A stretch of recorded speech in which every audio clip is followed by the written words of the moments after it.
Hello. చాలా ప్రభాస్ రాజు, అప్పుడెప్పుడు Baahubali release అయినప్పుడు చేసావు, మళ్ళీ 2 రిలీజ్ అయ్యేదాకా చేయమనుకున్నాను. బాగానే చేసావు. సరే నువ్వేం చేస్తావు? ఏముందరా, ఊళ్ళో నాకు చేపలు జరిగిన మా బాబు అమ్మేశాడు. ఇంకెదురు పొడుద్దామని సిటీకి వచ్చాను. నీకేంట్రా బాబు బిందాస్ లైఫ్. బిందాసా బొందా? సొట్టపట్టు విందలాగైంది నా లైఫ్. ఏమైందిరా? మొన్న సంక్రాంతి కోడి పందాలకి ఉన్నదంతా దొబ్బెట్టాడు మా బాబు. ఏదో ఒకటి ఇరగదిద్దామని సిటీకి వచ్చా. ఏం చేస్తున్నారా? అదే మొన్న మా ఊడిదా ఆడియో లాంచ్ అయిందిగా, సాంగ్స్ వింటున్నా. అవునా? ఆడియో దొబ్బిందంట కదా. ఏం మాట్లాడుతున్నావురా? తెలుగు మాట్లాడుతున్నా. రే ఎక్కువ మాట్లాడుతున్నావు చెప్తున్నా.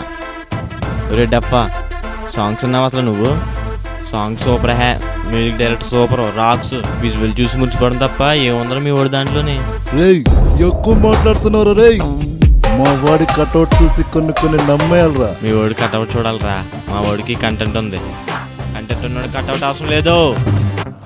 కత్తి వాడటం మొదలు పెడితే మా వాడి కన్నా ఎవడు బాగా వాడలేడు. మీ వాడికి కత్తి కావాలరా. మా వాడు 6 అడుగులు బుల్లెట్. కత్తి బుల్లెట్ రారా చూసుకుందాం. ఒక్కసారి బుల్లెట్ తీసుకొస్తే ఎలా ఉంటుందో చూసుకుందాం. రారా రాంబాబు లారీ గ్యారేజ్ కి రారా, తేల్చుకుందాం.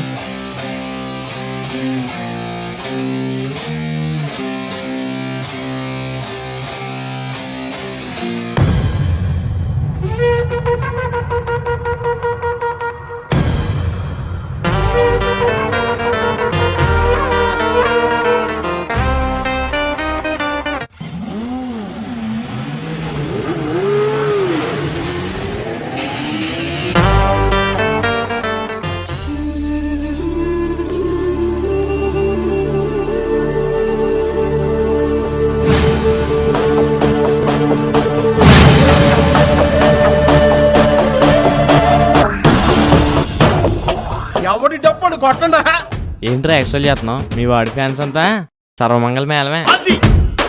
అయినా తప్పు చేస్తే నువ్వైనా వేరేవాడైనా సరే తాట తీస్తా.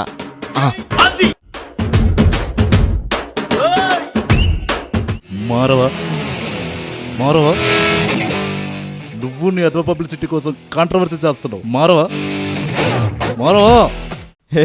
ఒరే సాంబా, అబ్బా సాంబా లేడే సైమన్కి రాసుకోవడానికి. భయ్యా మీరు ఎవరి ఫ్యాన్సో తెలియదు కానీ సినిమా చూసి ఎంజాయ్ చేయటం వరకు ఓకే, కానీ మనలో మనం కొట్టుకొని సచ్చేంత పిచ్చేంటి భయ్యా? అవునరా, 50 రూపాయలు బాల్కనీ టికెట్ కొని 2.5 గంటలు ఎంటర్టైన్ చేస్తుంటే ఫిదా అయిపోయి ఫ్యాన్స్ అయిపోతున్నాం. కానీ 20 సంవత్సరాలు పెంచి పోషించి పెద్ద చేసిన మన పేరెంట్స్ మాత్రం పట్టించుకోవడం లేదు. నాన్నే నా రియల్ లైఫ్లో హీరో అని చెప్పుకోవడానికి సిగ్గుపడుతున్నాం. అవును బ్రదరు, ఇంతకీ నువ్వెవరు fan? Burning star Sampoornesh Babu ఫ్యాన్ని. ఓ